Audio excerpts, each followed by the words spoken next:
Donc on nous donne la fonction suivante, h de x qui est égal à x à la 4, pour laquelle on cherche à évaluer la limite, lorsque x tend vers moins 1. Donc, la limite lorsque x tend vers moins 1 de h de x moins h de 1 sur x moins 1. Donc ça, c'est exactement encore chercher la dérivée de la fonction en moins 1.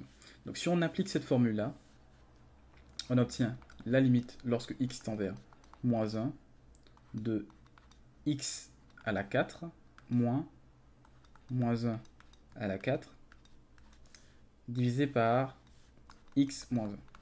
Donc cette limite-là, c'est une limite de forme 0 sur 0. Donc c'est une forme indéterminée. Donc il faut qu'on transforme l'expression pour pouvoir l'évaluer. Donc on a la limite lorsque x tend vers moins 1. Une façon de transformer ici le numérateur, c'est de remarquer qu'on a une différence de carré.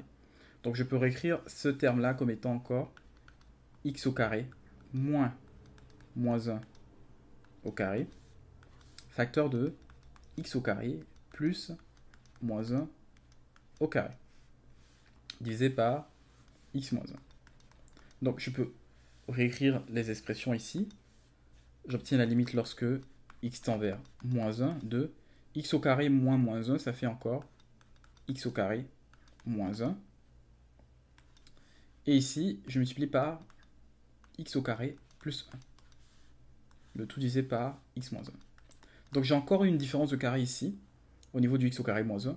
Je peux réécrire mon expression comme étant la limite lorsque x tend vers moins 1 de x moins 1 fois x plus 1 fois x au carré plus 1. Le tout divisé bien sûr par mon dénominateur qui est x moins 1. Là on constate qu'il y a deux termes qu'on peut simplifier. Ici au numérateur on a un x moins 1, au dénominateur on a un x moins 1. Et on se retrouve avec une limite.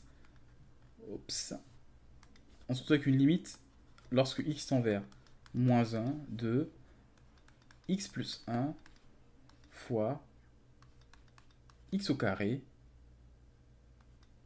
plus 1. Donc, si j'évalue cette expression, si j'évalue cette expression-là, j'obtiens ici un 0.